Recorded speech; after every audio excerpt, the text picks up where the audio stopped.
Hola, ¿qué tal? Muchas gracias por estar, por compartir esta mesa con tres autores de dos libros muy interesantes que van a hablar sobre este tema que un poco nos debería obsesionar o nos obsesiona, que es el lado salvaje y la relación entre la naturaleza y la humanidad.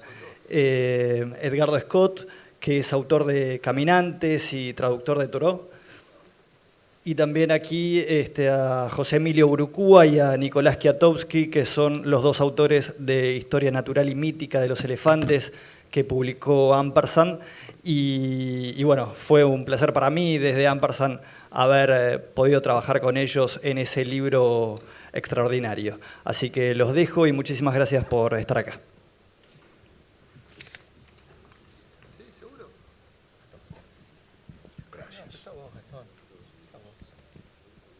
Así.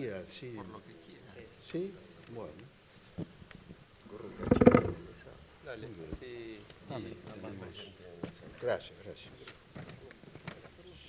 Hola. Sí. Ahí más adelante. Buenas tardes. Obvio, que esté como nosotros, por lo menos. Ahí está. Muchas gracias. No, por favor, ¿quieres hacer un cachito? Sí.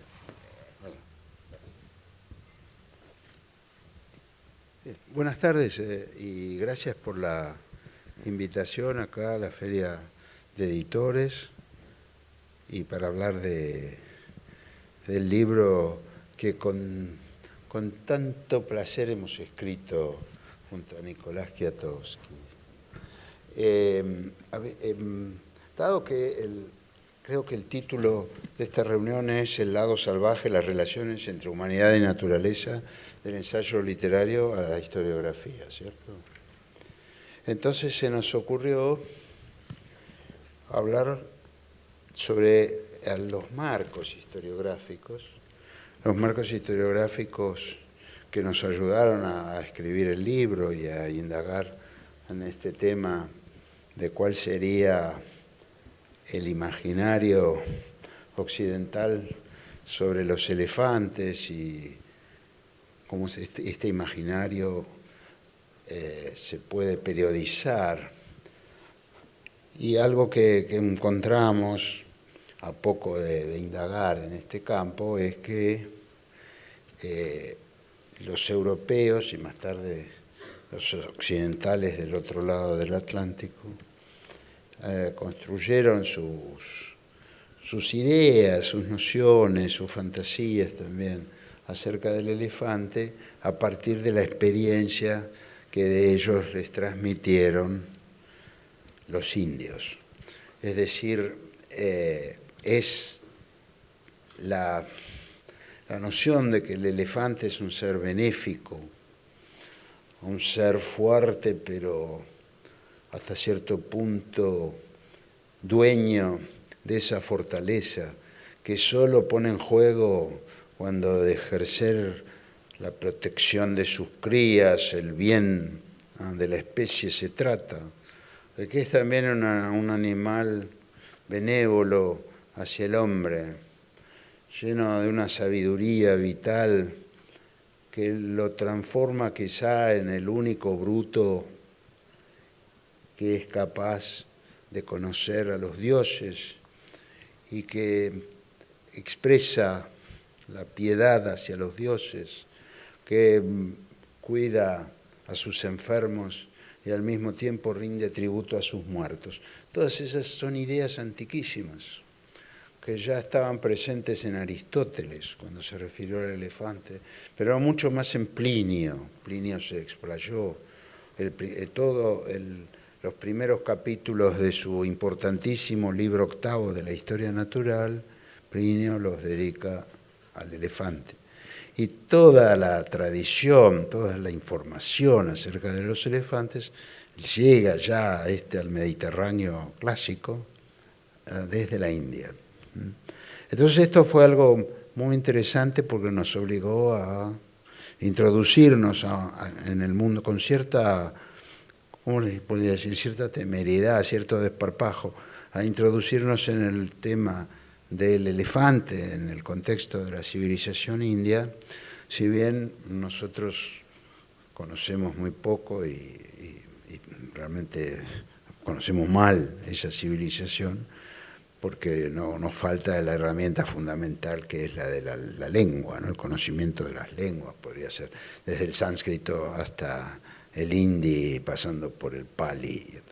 No obstante, hicimos el esfuerzo con muchísima ayuda de colegas nuestros en la India, que nos auxiliaron en las cuestiones filológicas, en la lectura de los textos, las buenas ediciones en lenguas occidentales de los grandes textos de la tradición india que se refieren al elefante. Porque ya hay un tratado específico sobre el elefante, ¿no? Todo lo que rodeaba a este animal, desde su nacimiento, su cría, su vida en la manada, su cautiverio, su domesticación, sus usos en la sociedad india de la época. Bueno, todo esto ya se encuentra en un texto que por lo menos se remonta al siglo III antes de Cristo y que aparentemente circuló en la Siria de los seleucidas y de ahí habría pasado a la tradición latina. Así que eso abrió un panorama extraordinario. Y en segundo lugar, otra cosa que vimos es que teníamos que terminar nuestra incursión en el siglo XVIII, porque a mediados del siglo XIX las cosas cambian radicalmente para los europeos y más tarde también para lo que podríamos llamar los occidentales. ¿Por qué cambian? Porque ahí digamos, el contacto con el elefante ya no es tanto con el elefante de la India, que se lo siguió conociendo y admirando, pero sino que aparece un territorio nuevo que es el del elefante africano. Y con el elefante africano las ideas, los conceptos verificables y, por supuesto, todo el imaginario y la fantasía que se construye alrededor de eso cambió radicalmente. Entre otras cosas porque el elefante africano no es domesticable. Y algo que nos llamó la atención, y en eso estamos trabajando ahora, pensando en un segundo volumen, es que las culturas africanas, que son bastante más diferentes unas de otras de lo que podrían ser las microculturas del vasto territorio de la India, son muy distintas digamos, las culturas africanas de la sabana, las de la selva, las de las grandes mesetas del África del Sur, las del Cuerno de África, son muy diferentes. Y así es muy diferente la experiencia que ellos tienen de los elefantes. No, en el folclore africano, las leyendas, por ejemplo, el elefante no es epítome de la sabiduría que es para el caso de la India y que la India transmitió a Europa. No es así. El elefante aparece como un ser bastante torpe, a veces malvado, ¿sí? Y burlado por otros seres pequeños, como pueden ser la tortuga, el conejo, la liebre, es decir, que se modifica completamente. Eso por un lado. Y por el otro lado es la cuestión de la explotación del marfil, lo cual implica la matanza de elefantes, masacres de elefantes. El comercio del marfil va a ser la preocupación fundamental de los europeos alrededor de la figura de esta figura resignificada del elefante africano. Entonces lo que hemos encontrado es que este nuevo vínculo violento y devastador, por no decir depredador, de los europeos con el elefante modifica radicalmente el imaginario, ¿no? Bueno, eso es lo que estamos estudiando ahora. ¿Por qué el comercio de marfil y la depredación del elefante y de la naturaleza, provocada por esta avidez de los europeos a partir de 1860-70 y hasta la víspera de la Guerra del 14, sería el primer capítulo de la depredación africana, introducida por el imperialismo, ¿no? Porque uno puede perfectamente hacer una periodización de eso. Es el marfil la primera etapa, la segunda es el caucho, la tercera es el cobre, el oro y los diamantes, la cuarta es el uranio y la quinta, última, y que todavía transcurre, es la del coltán, ¿sí? Para nuestros telefonitos. Así que bueno, el elefante africano se va a ubicar en esa secuencia, eso cambia completo. Entonces, nos pareció útil consultar cinco autores y con sus 5 obras simplemente mencionárselos para proponer un marco general de indagación respecto de estas relaciones entre humanidad y naturaleza, que es lo que se quiere plantear esta tarde. Y esos autores son Clarence Glacken, que escribió un libro extraordinario en 1967, traducido al castellano no hace mucho, que se llama Huellas en la playa de Rodas. Es un libro muy bello, que lo que hace es historizar el vínculo del mundo humano con la naturaleza en Occidente desde la antigüedad hasta el siglo de las luces. Él también termina, como nosotros, con esta primera parte de la historia mítica de los elefantes en el siglo XVIII. Ahí para él es fundamental en esta cuestión el contacto de los europeos con América, ¿no? Con el Nuevo Mundo. El otro libro es un libro de 1969 que se llama Esbozo de una historia de la idea de la naturaleza, obra de Robert Lenoble, donde, bueno, Lenoble marcaría, para él es central lo ocurrido en el Renacimiento, en la época en la que saber natural y saber artístico alcanzaron su máxima aproximación. Y para él esto es definitorio a la hora de dilucidar cuál es incluso la situación hasta el siglo XX de este vínculo entre humanidad y naturaleza. Luego tuvimos en cuenta el libro de Keith Thomas. Yo no sé si está traducido, Nicolás, me parece que no. El de Lenoble creo que tampoco. El de Lenoble tampoco, no. El de Keith Thomas, que se llama El mundo y el hombre, y el mundo natural, Man and the Natural World, de 1983, en donde Keith Thomas, es un libro monumental, que le llevó varios años de investigación a Keith Thomas. Keith Thomas no es un autor prolífico, pero tiene 3 libros nada más. Uno mejor que el otro. Pero esos 3 libros son absolutamente ejemplares, maravillosos, ¿no? Son un modelo de cómo debe trabajar un historiador cultural, digamos, ¿no? Y en The Man and the Natural World, su campo es la Gran Bretaña entre 1550 y 1750, donde se vivió el proceso más intenso de domesticación de plantas, bosques y animales, ¿no? Que habían permanecido salvajes durante los 1000 años anteriores.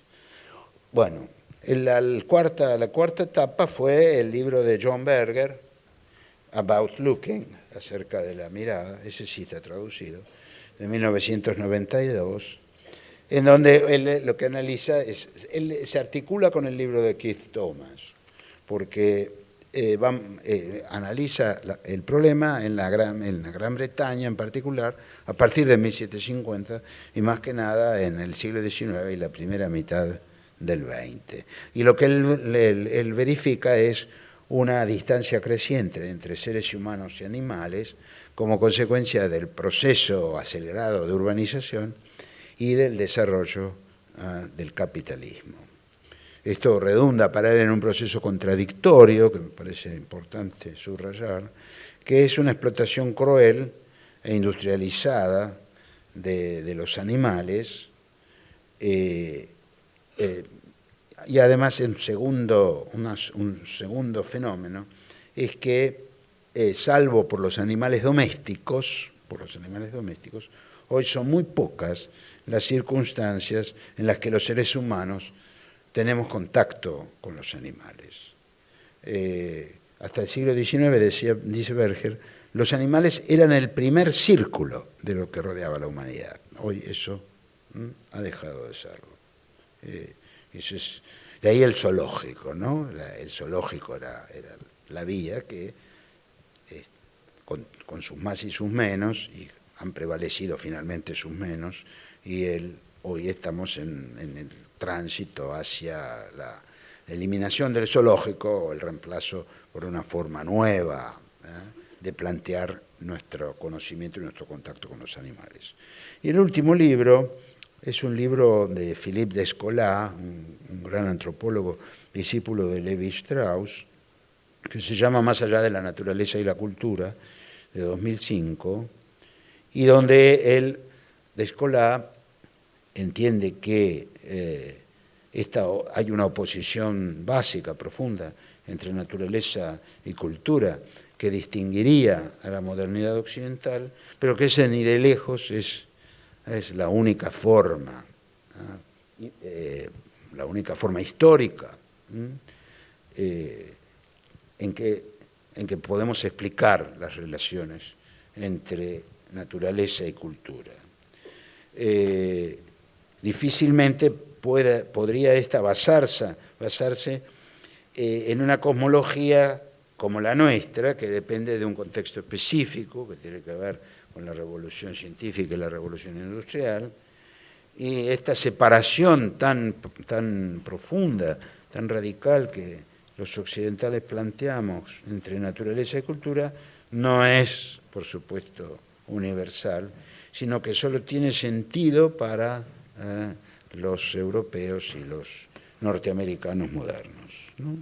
Entonces, él lo que va a insistir en que ese naturalismo no sirve para medir y juzgar este problema en otras culturas, y así, para demostrarlo, procede al análisis comparativo de lo que él denomina 4 regímenes ontológicos que gobernaron la concepción de las relaciones de identidad y diferencia, porque siempre estos regímenes ontológicos implican o alguna identidad parcial o total entre seres humanos y otros seres vivos, o diferencias que también pueden ser totales, parciales, entre seres humanos y vivientes. Bueno, él distingue esos 4 regímenes, que son el animismo, el totemismo, el analogismo y el naturalismo, que caracteriza a los modernos. Bueno, no voy a entrar en la descripción de cada uno de estos porque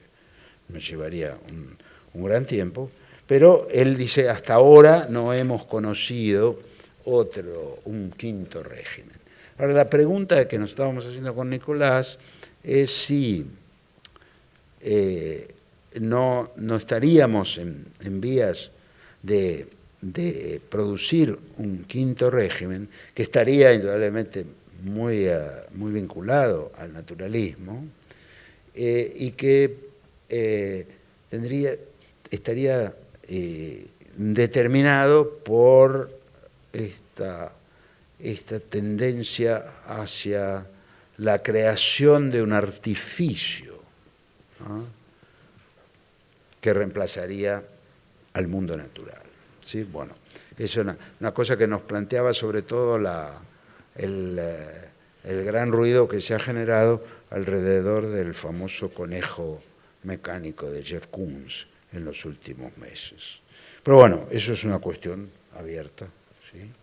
Ahora, lo que sí queríamos más o menos dar algunos ejemplos concretos de cómo esta relación del naturalismo a la que se refiere Philippe Descola, cómo esto se produce a partir del Renacimiento y hasta el siglo XVIII en relación con la figura del elefante, ¿sí?, dado que es lo que hemos estudiado.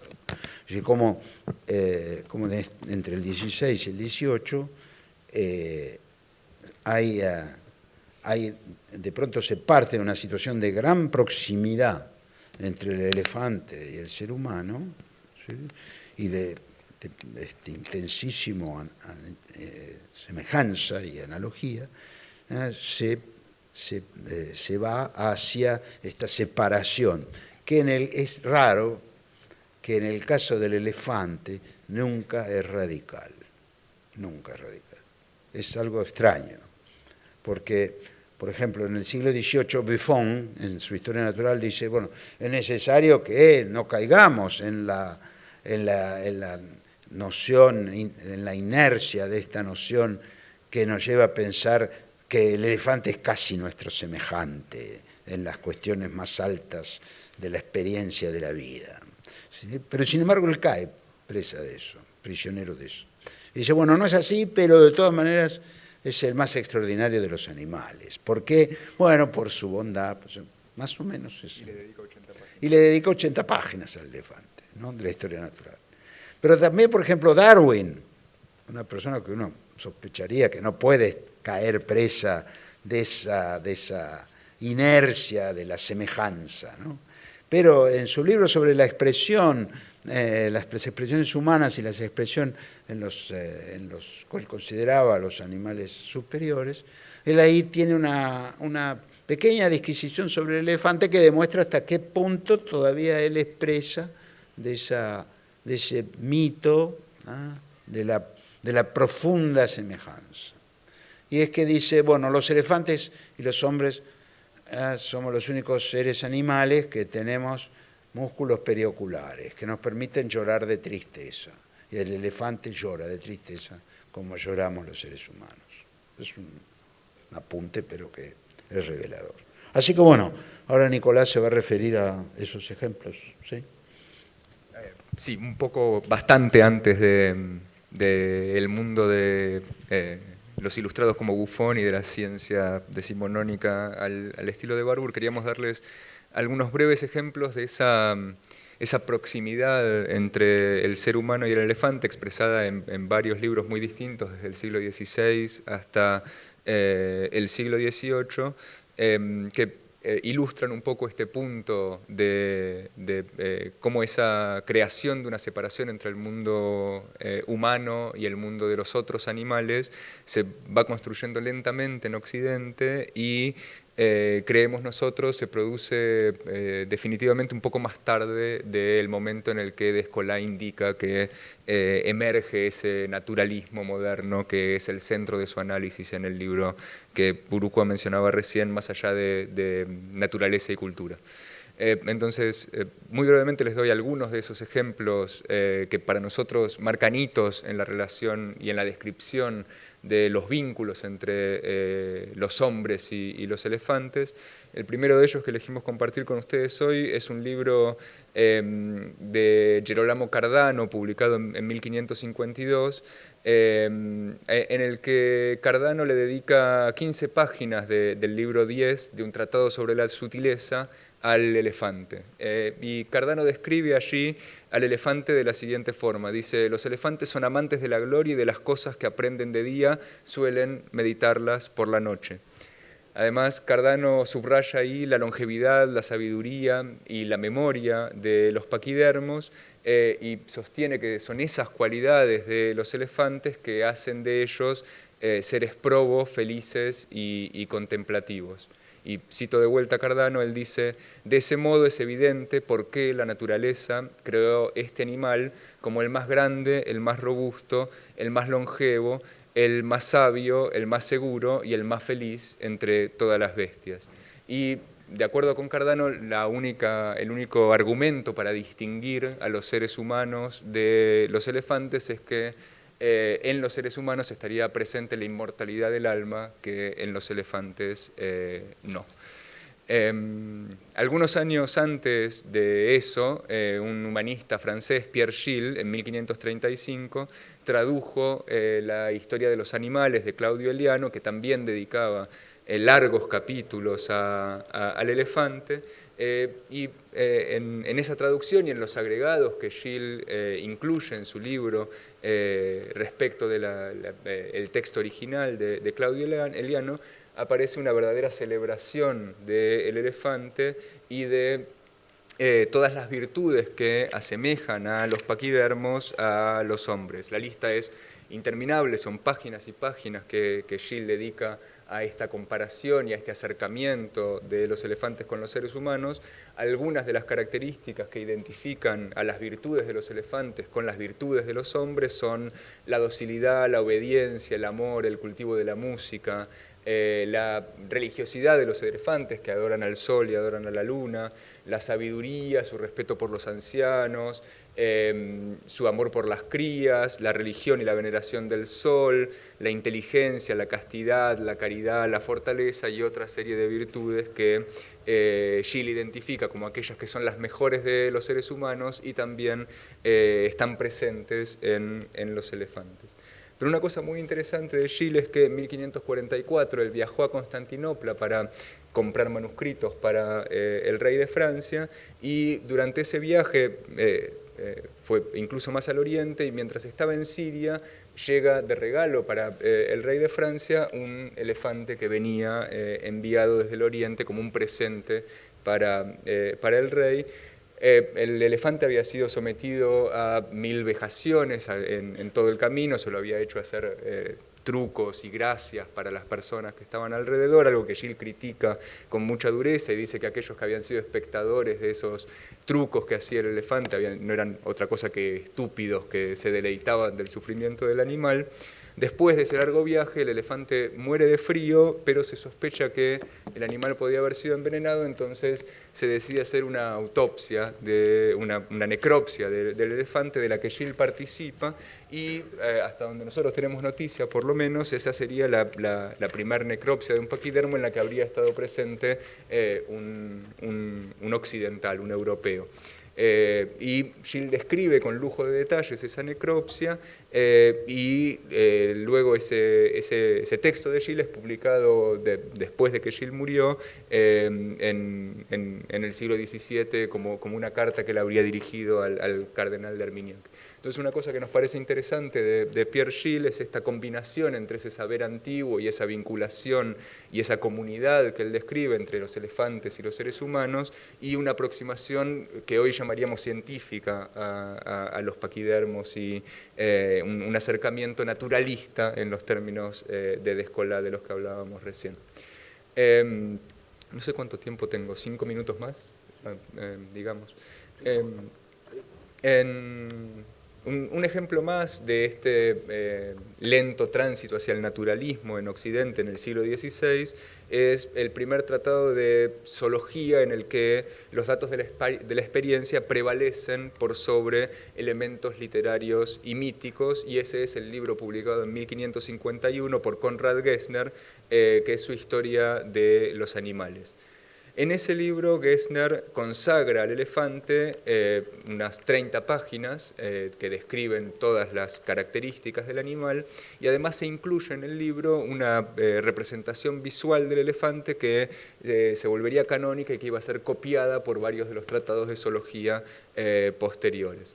Entonces, en ese libro, Gessner se detiene a discutir varias de las leyendas y de las tradiciones antiguas y clásicas respecto del elefante, discute si los colmillos son dientes o si son cuernos, se preocupa de abordar una cuestión que preocupó mucho a los sabios antiguos ya desde Aristóteles, que es la similitud entre la trompa del elefante y la mano del hombre, y esa es una de las características que haría del elefante un ser muy semejante a los seres humanos por la sutileza que tiene el elefante en su manejo de la trompa, que le permite manipular objetos pequeños como hacemos los seres humanos con nuestras manos. Gessner se ocupa también de lo que podríamos llamar las características morales de los elefantes, los considera castos, prudentes, memoriosos, incluso religiosos, y en una señal de asimilación de los paquidermos con los seres humanos, y una tradición que iba a mantenerse incluso hasta el siglo XVIII, cuando Gessner discute las formas del coito de los elefantes, afirma la posibilidad de que los elefantes mantengan sus relaciones sexuales en la posición del misionero, que es algo una idea que iba a repetirse muchísimo en el siglo XVII y en el siglo XVIII, y que incluso a fines del siglo XVII iba a aparecer ilustrada en varios grabados que se pretendían descripciones zoológicas veraces de los elefantes, en los que se ven a una elefanta de espaldas y al macho en el acto de reproducir la especie como si fueran seres humanos. Entonces ahí en los tratados zoológicos también hay una idea de esta contigüidad entre los hombres y los animales que aparecería incluso en las formas de la reproducción. Esa obra de Gessner iba a ser retomada por varios zoólogos posteriores, Edward Topsell en Inglaterra en 1607, por ejemplo, Ulisse Aldrovandi en 1616 en Bolonia. Ambos produjeron tratados de zoología que se inspiraban en la obra de Gessner, pero que también reproducían aquella imagen con la que Gessner ilustraba su tratado sobre los animales, en particular su zoología de los elefantes. La obra de Aldrovandi es interesantísima porque dedica decenas de páginas, 70 páginas, a describir las características físicas pero también morales de los elefantes, sus amistades y sus enemistades con otros animales y aquellas virtudes que los acercarían a los hombres, como el ingenio, la veneración de los ancestros, la castidad, la solidaridad con sus semejantes, sus simpatías y antipatías, su longevidad, su mística, la onomástica, la emblemática y otras características que acercan a los elefantes a los seres humanos. Y para terminar, ya acercándonos más al reino del naturalismo, queríamos mencionar una obra de Juan Eusebio Nirenberg, publicada en 1635, también una historia de la naturaleza, que nos pareció particularmente interesante porque Nirenberg era un jesuita español que, como buen miembro de la compañía, se ocupó de recoger noticias de primera mano sobre las costumbres de los elefantes provenientes de los viajeros europeos que habían ido primero al África y luego a la India. Entonces, ahí se reproducen aquellas ideas tradicionales que aparecían una y otra vez en la literatura y en la ciencia renacentistas, pero ilustradas por profusas citas de viajeros portugueses y holandeses que habían recorrido las costas del África, que se habían aventurado en el interior del África y que también habían llegado a la India y habían recabado varias de las historias verdaderas y legendarias respecto de los elefantes en ambos lugares, en el África oriental, en el África occidental y en la India. Cierro con esto.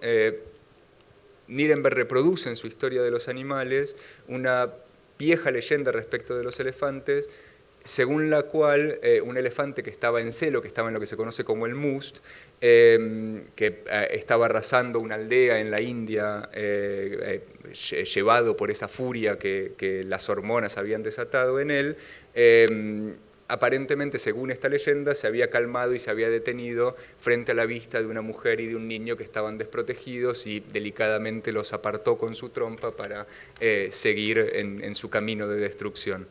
Entonces, a partir de esa historia, Nirenberg, que por otra parte intenta analizar con mucha minuciosidad las características físicas y naturales de los elefantes, termina por comentar que Dios mismo parece haber elegido ese episodio del elefante que se había calmado ante la vista de esta mujer y de este niño, con el objetivo de dar a los seres humanos, por medio de la conducta del elefante, una lección de mansedumbre y de bondad recuperadas. Entonces, incluso en este ejemplo tardío de un jesuita con ambiciones científicas que pretende hacer una historia puramente natural de los animales, esta idea de la moralidad superior de los elefantes, que no solo los acerca a los hombres, sino que también debería ser para los seres humanos una fuente de inspiración, está allí presente.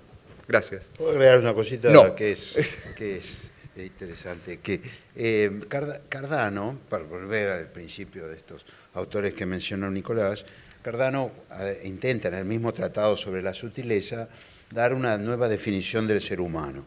Entonces, bueno, Aristóteles ha dado esas tres tradicionales, que era el ser que desea saber, el ser político, el animal político y el animal que ríe. Bueno, Cardano pone ejemplos en que esto sería compartido por algunas especies animales. Pero dice, en realidad el hombre el ser humano es el único ser vivo que miente. Bueno, o sea, la mentira sería lo que nos caracteriza.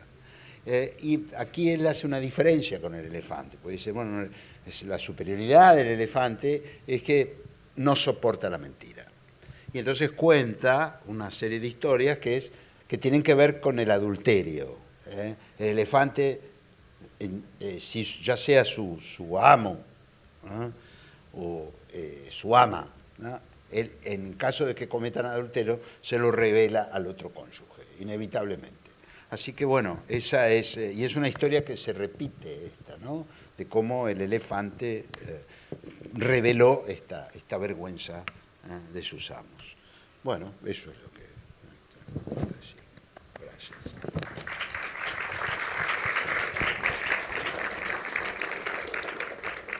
Bueno, ¿cómo están? Hablando de elefantes, vi que ahí subían a las gradas Gustavo Ferreira y Luis Guzmán, dos amigos y dos elefantes de la literatura argentina, así que es un honor que estén ahí. Le decía a Gastón que para mí estuvo buenísimo toparme y que se diera la charla,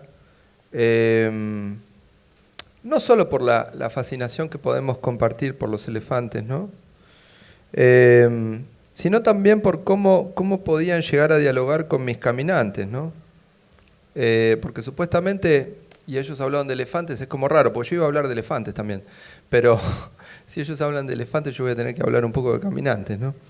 Y como que los caminantes sí o sí tendríamos que ser los hombres, ¿no? A pesar de que los elefantes caminan. Y le decía a Gastón que lo que también me había gustado es que hace mucho tiempo que no leía un libro de historia a secas, ¿no? Quizá tiendo a leer más ensayo y después, bueno, narrativa y literatura. Y mi mujer lo sabe, Ariana Harvey lo sabe, que siempre digo, bueno, en ese momento que sería la vejez, en esa utopía que siempre sería la vejez, donde uno tiende a dejar todo lo que dice, bueno, cuando tenga tiempo, en tal tiempo, qué sé yo, si hay algo que me gustaría leer es historia, ¿no? Entonces, algo de reencontrarme con un libro de historia fue fascinante, y un libro de historia que además tiene la particularidad, ellos no lo mencionaron quizá, que en la edición, si no me equivoco, corríjanme, hay un distinto color de la tipografía, que digamos la tipografía adulta sería negra, ¿no? Y hay una tipología elefante, porque sería gris, ¿no? Para los chicos. Así que eso también me encantó, ¿no? Después, yo estoy como medio peleado con la ecología, ¿no? O sea, como que el discurso ecológico me parece uno de los discursos de poder de este momento y que genera inmediatos consensos, porque ¿quién va a estar en contra, digamos, de que no se maten elefantes o de que no se contamine el planeta o demás, ¿no? Entonces, hay algo de eso que a mí un poco me genera ciertos problemas. Pero en esta lectura como fascinada que hice del libro de ellos, a la luz de mi libro, a la luz de Los Caminantes, donde supuestamente también estaría como mucho más presente cierta tradición moderna del hombre, ¿no? Caminando en las ciudades, caminando en los paseos, en los jardines y demás. Lo que me generó la lectura fueron como ciertas preguntas, ¿no? Yo venía de traducir ahora inmediatamente, porque en realidad Caminantes, el libro mío es de 2017, como ustedes saben ahora salió una reedición ampliada, pero en realidad venía de traducir a Michel Onfray, que hizo hace poquito en Francia una biografía. Vieron que Onfray es como siempre es polar, ¿no? O pega o alaba de algún modo, ¿no? Y entonces Thoreau, para nosotros, o como dice un amigo chileno a los yanquis, Thoreau, ¿no? hizo una biografía de Thoreau que se llama Thoreau el Salvaje, y donde algo que creo que decía recién Nicolás o Gastón respecto de los elefantes, hablaban de los indios, ¿no? Y Thoreau tiene muy presente a los indios, ¿no? Entonces, Millán Onfray dice, ¿cómo ser indio en un mundo donde no hay más indios? Haciendo tabula rasa de los principios aprendidos por la moral dominante, por la época, por las religiones, los pastores, los curas, los intelectuales. Yo repetiría, los intelectuales, los filósofos, los pensadores, los periodistas y otros vaciadores de cerebros. Me parece que hay algo de esa experiencia, de la experiencia indígena en el conocimiento de la naturaleza que a nosotros, al menos en esta mesa, seguro nos interpela, ¿no? Y como les decía, en la lectura del libro de Nicolás y Gastón, algunas cosas que me generaban preguntas son, primero, escribir sobre los elefantes me parecía escribir sobre la grandeza.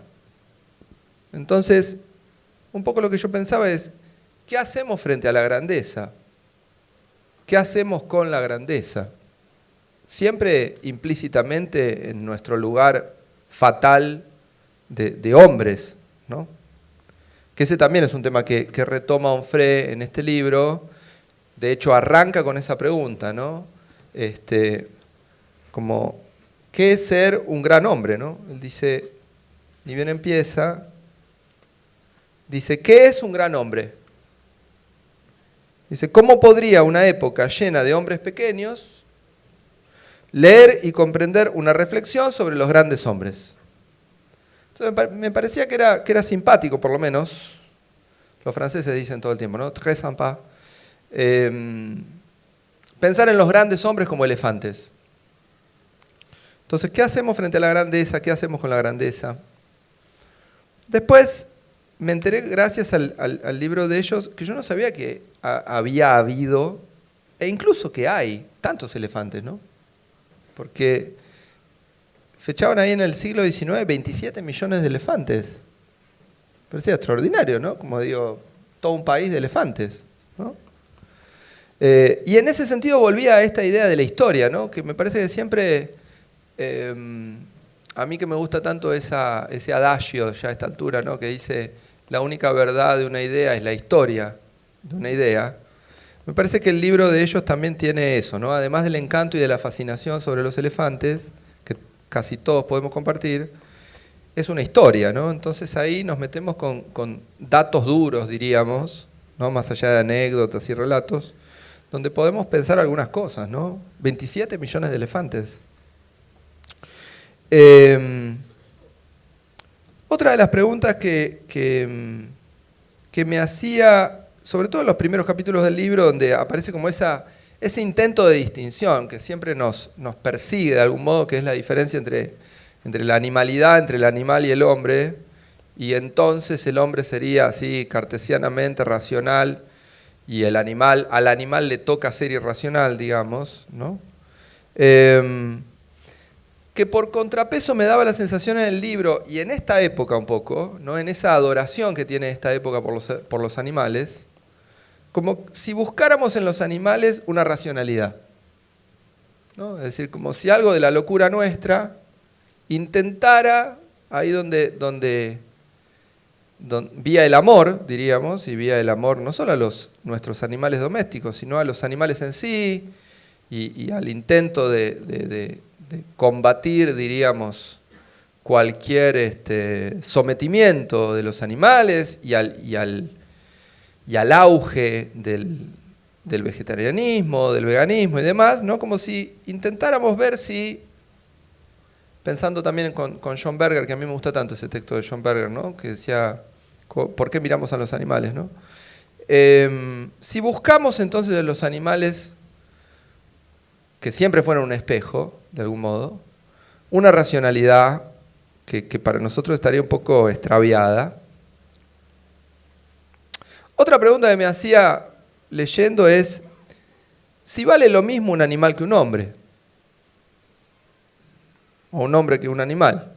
Y para puntualizar, si vale lo mismo un elefante que el muchacho del maxi kiosco de acá a la vuelta, ¿no? Como que me parece que eso es algo que también entraría como en debate, la cuestión del valor, ¿no?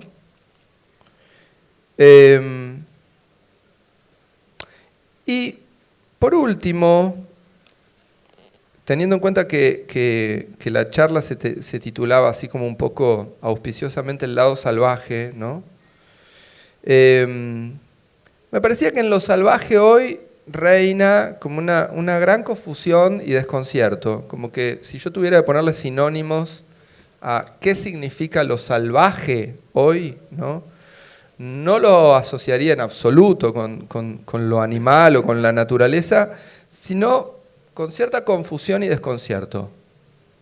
Me parece como que sería muy difícil, salvo que cayéramos en un discurso absolutamente de época, pensar ahí una definición que nos complaciera o nos entendiéramos todos, digamos, ¿no? Entonces, al contrario, me parece que hay una gran confusión respecto de qué es lo salvaje. Y un gran desconcierto, por cierto, ¿no?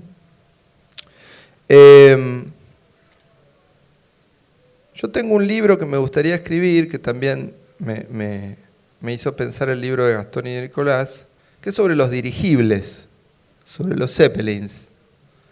Entonces, también el libro de los elefantes me hizo pensar en eso, ¿no? Como si hubiera también un valor o una carga simbólica, así como decía antes lo de la grandeza, que me parece que está bueno leer el libro en esa línea, ¿no? Es decir, como en la línea simbólica, para, diríamos, no quedarnos solamente con la cuestión, que por supuesto es notable, historiográfica, ¿no? Pero sino que sabemos que también en los animales desde siempre son símbolos para nosotros, ¿no? Entonces, ese elogio, si yo escribí una especie de elogio de los caminantes, me parece que ellos escribieron un elogio de los elefantes, ¿no? Y que si tuviera que encontrar un vector que reúne, que arma un puente, si se quiere, ¿no? Entre naturaleza y cultura, entre naturaleza y humanidad, me parece que ese puente siempre es la poesía. Entonces, hoy antes de venir, además de estas preguntas que me han generado, que las podemos retomar o no, si no quedan en ustedes, había buscado algunos poemas y me encontré con un comienzo, por lo menos. No encontré tantos, ¿no? Porque además los elefantes enseguida han sido robados por los niños, ¿no? Como los leones y demás.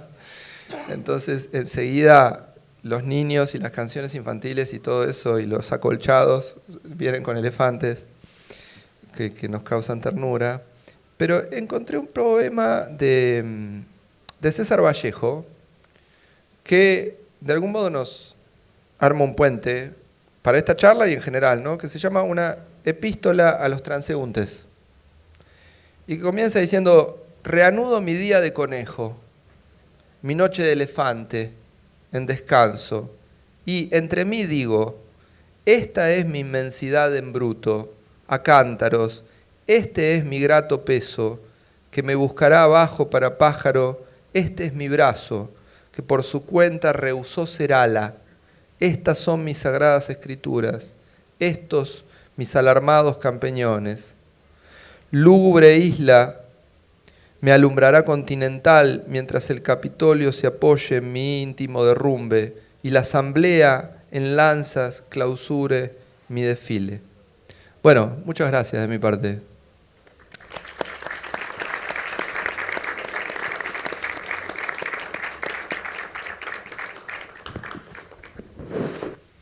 Sí. Yo te agradezco mucho tu comentario y tendría algunas cosas para responderte, ¿no? Sobre, Obvio.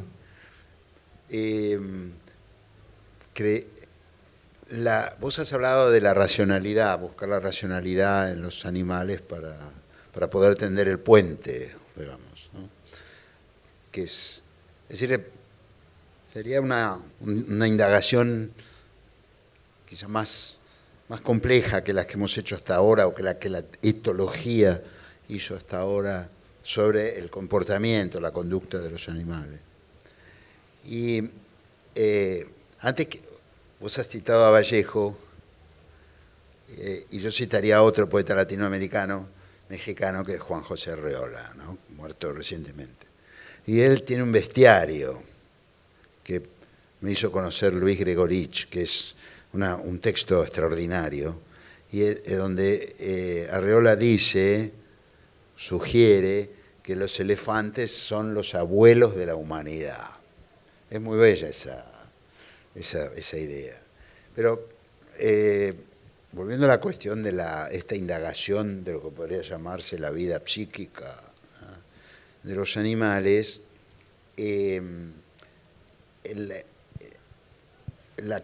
hay una corriente actual para mí que muy prometedora y que se centraría tanto en la vida inteligente, digamos así, o en la racionalidad que tienen los animales, que la tienen y mucha, ¿no? Más en la vida emocional de los animales, tratando de superar una suerte de tabú que hasta han respetado los etólogos, que se refiere al peligro de proyectar nuestras emociones en los animales, y en ese sentido antropomorfizar a los animales. Bueno, esto cada vez son más los zoólogos que consideran que finalmente en este momento actual, esto sería un prejuicio y una rémora en nuestro acercamiento científico a los animales, que el incluir la vida emocional es una cuestión básica, fundamental, para entender mejor los mecanismos de funcionamiento de la naturaleza y los caminos hacia una reconciliación que necesitamos forzosamente con la naturaleza. Porque lo que se insiste, hay un libro extraordinario, que son varios autores, que se llama ¿Acaso los elefantes lloran?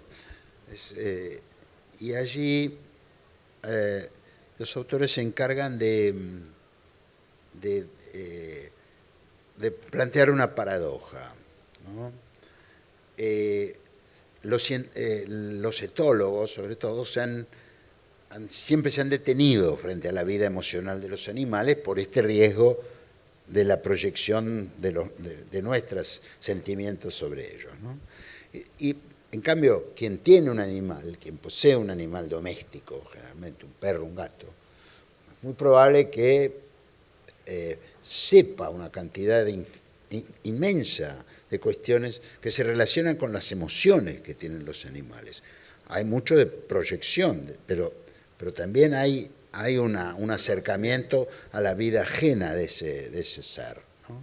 Entonces, lo que ellos plantean, dicen, puede ser tan grande el divorcio entre esta creencia del vulgo, llamamos así, acerca de que los animales tienen una vida emocional de una riqueza extraordinaria, y la creencia o el principio básico y aceptado prácticamente sin discusión por parte de los etólogos y otros científicos y otros biólogos, de que cualquier incursión en la vida emocional de los animales implicaría una proyección antropomórfica indebida. Puede haber tal divorcio, y entonces ahí empieza la cuestión de intentar este acercamiento, ¿sí? con pequeñas historias de las que resulta que es indudable que hay una emoción, que hay un plus emocional en muchas cosas que hacen los animales. Entonces ahí estos zoólogos insisten mucho sobre la auscultación y la reivindicación de estas pequeñas historias de animales que son en definitiva las que componían el tejido de la ciencia zoológica, por lo menos hasta el siglo XVIII. Así que te agradezco mucho tu comentario. ¿Puedo agregar dos cosas más a partir después dejemos lugar también si alguien quiere preguntar 2 minutos, algo a partir de lo que dijo Gurucú recién y también retomando algunos de tus muy generosos comentarios. Respecto de lo que dijo Gurucua recién, acaba de salir hace 2 meses en Estados Unidos un libro de una psicóloga especialista en procesos traumáticos que se llama Aisha Akhtar, y el libro se llama Nuestra sinfonía con los animales, en el que ella estudia particularmente los casos en los que personas que atravesaron traumas muy violentos, desde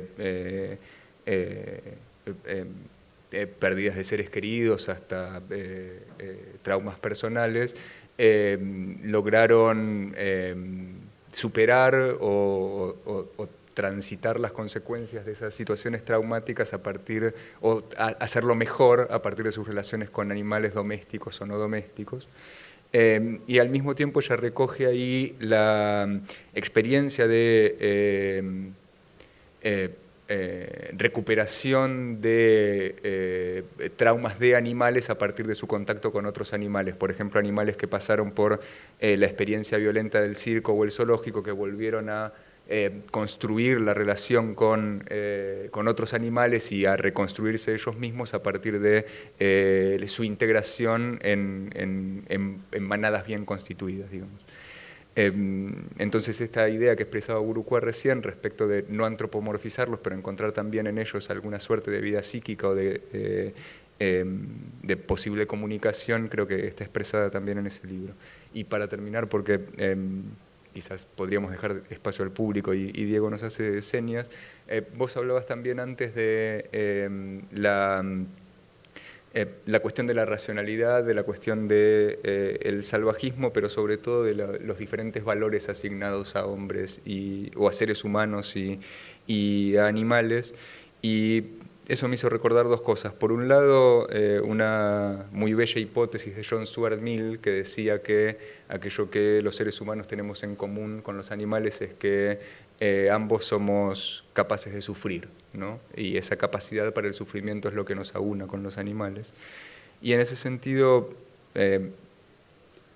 respecto de los valores que asignamos a animales y a seres humanos, una cosa que estamos viendo ahora que nos estamos aproximando a la existencia de los elefantes en el África, en la época del colonialismo sobre todo, es que la descomunal masacre de los elefantes que Gurucua describía más temprano a partir primero del tráfico del marfil y luego de la caza deportiva de los elefantes, se articula cronológicamente prácticamente en sincronía con las grandes disrupciones en las sociedades humanas africanas, y que, digamos, en ese doble sufrimiento de elefantes y de sociedades a partir del colonialismo impuesto por los europeos, creo que podemos encontrar otra vez una recuperación de esa metáfora de John Stuart Mill, la idea de lo que tenemos en común es el sufrimiento impuesto por otros seres humanos, ¿no? Gracias.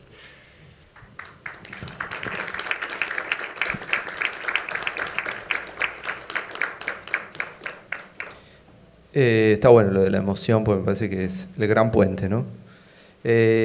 ¿Hay alguien que quiera hacer alguna pregunta? A Nicolás, a Gastón, a mí. Elefantes, caminantes. Ahí hay una mano levantada. Sí. Con respecto a la noticia que apareció en estos días sobre lo que están haciendo los japoneses, formar embriones, animal y ser humano, ¿no podría ser ese el comienzo de una intervención de ambas cosas, o que de una manera se llegue a posibilitar de que la relación entre el animal y el ser humano, porque no se puede decir que el animal sea irracional cuando ha habido guerras, masacres, sin ningún tipo de racionalidad, y se le adjudica la irracionalidad al ser humano? ¿Qué puede haber de esa relación que ahora los japoneses están haciendo en crear embriones que tengan partes de las características del ser humano y de los animales? ¿Qué tema?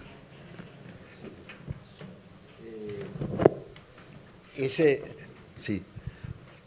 Creo que eso nos va a obligar a los historiadores a hacer el estudio muy particular de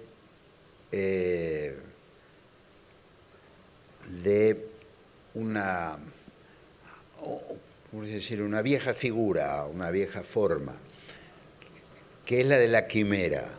La quimera es eso, ¿no? Es esta combinación, estos seres mixtos que tienen rasgos humanos y rasgos animales. Y en la que no solamente los antiguos del Mediterráneo creyeron, sino que ha probado un gran antropólogo franco-italiano que se llama Carlo Severi. Él tiene un libro sobre estas imaginaciones o estos seres quiméricos, ¿no?, que creó la fuerza, ¿cómo decir?, la capacidad simbólica de los seres humanos un poco en toda la Tierra, ¿no? El libro de Severi está publicado en castellano, editado por SB acá en Buenos Aires, traducido acá muy bien en la Argentina, y se llama El recorrido y la voz. El sendero, perdón. El sendero y la voz, ¿no? Traducido Il percorso e la voce. Pero en el título en francés se refiere a la quimera, porque lo que ha estudiado Severi es que habría habido en diferentes culturas de África, de Centroamérica, de América del Norte, que ha estudiado el propio Severi, en culturas del sudeste asiático y por supuesto en la del Mediterráneo, que Severi conoce muy bien por su educación clásica. ¿Qué quiere decir este gesto de imaginar y fabricar quimeras, ¿no? Que él lo analiza más que nada en la máscara, ¿no? La máscara como está. Entonces, creo que los historiadores vamos a tener que volver e ir de la mano de los antropólogos a estos fenómenos, al análisis de estos fenómenos, para quizá ayudar a dilucidar cuál puede ser el destino antropológico de este tipo de aventuras genéticas, ¿no?, que se plantean hoy. O sea, esta creación efectiva de quimeras, más allá de estas otras del mundo de los símbolos, ¿no?, que también han tenido, quizás ya ellas han tenido hasta ahora mucha más fuerza, potencia e intensidad que la de la propia creación de laboratorio de una quimera. Sí, pensaba en que estaba muy presente el libro de los seres imaginarios de Borges, ¿no? Claro. Donde ahí se explora todo eso, ¿no? Claro. Pero lo otro me parece que es más de lo que comentás vos hoy de sci-fi, ¿no? De ciencia ficción, me parece, ¿no? Como para nosotros, esas aventuras, como vos decís, antropológicas, ¿no? Yo vería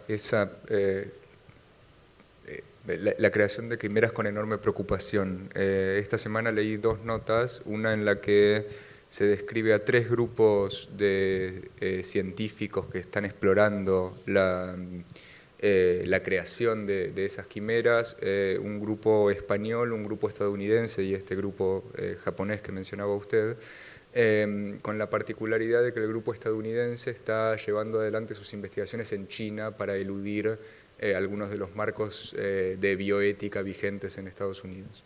Y la segunda nota que leí esta semana vinculada con eso es una nota en la que se planteaba el problema de la exploración espacial y en particular la posibilidad del establecimiento de una colonia humana en Marte, que algunos de los mega millonarios contemporáneos están impulsando.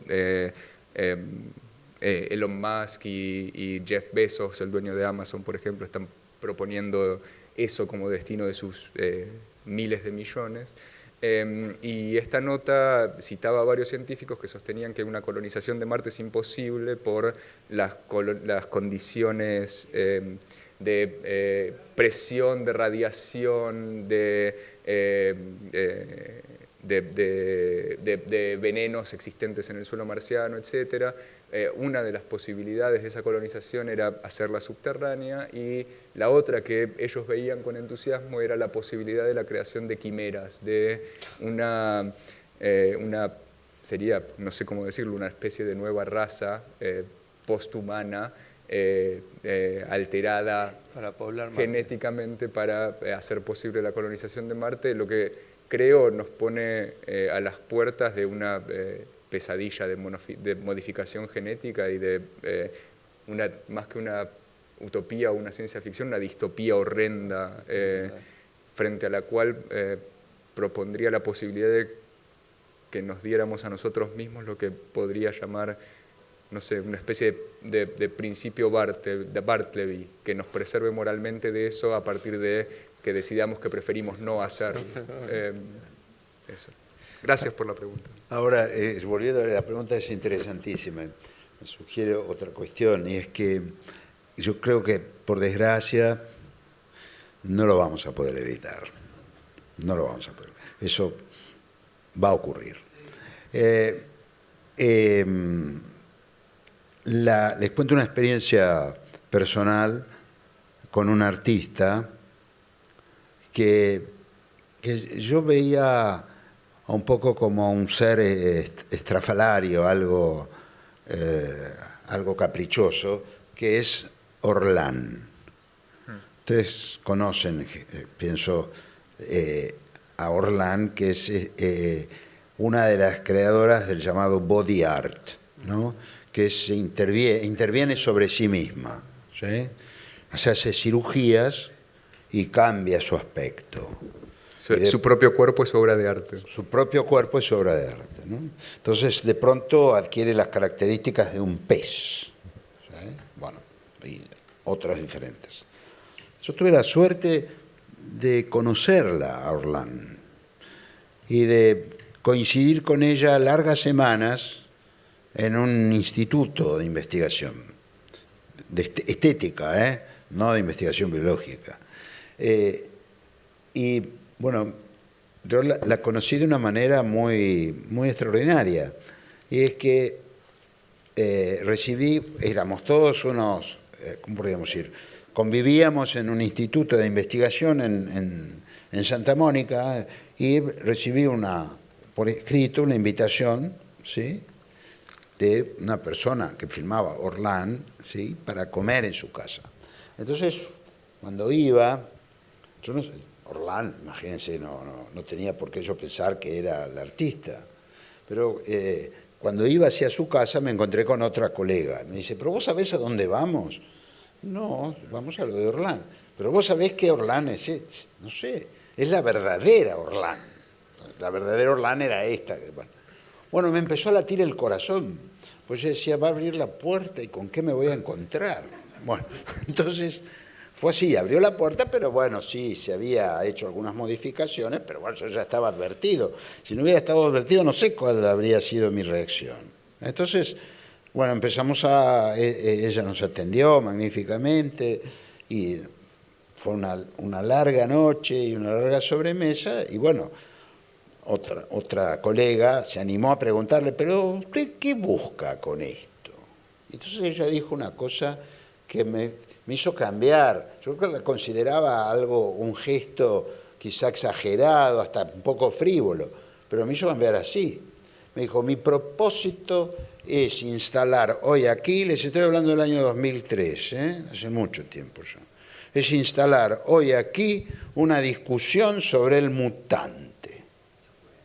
¿Sí? Porque nosotros vamos a producir mutantes, que es esto que usted está marcando. ¿Qué estatuto le vamos a dar? ¿Qué van a hacer respecto de nosotros los mutantes? ¿Van a ser nuestros iguales? ¿Van a poder asumir los derechos que hoy nosotros adjudicamos, ¿no?, a los seres humanos? ¿O van a ser nuestros esclavos o van a ser nuestros amos? ¿Qué vamos a hacer con ello? ¿Cuál va? Y la reacción que muchos de ustedes han tenido esta noche, me dijo, de asombro y hasta de repulsa, dijo ella, a mi aspecto, forman parte de de ese problema que tenemos que esperar y de ese mundo que viene. Me dejó atónito y me he convertido desde ese momento en un fan de la obra de Orlán. De todas maneras, en ese momento ya Orlán no podía, por prescripción médica, someterse ya a ninguna transformación. Pero ahí nos hizo ver toda la colección que ya tenía de sus propias fotografías y de sus increíbles metamorfosis. ¿Sí? ¿Listo? Bueno.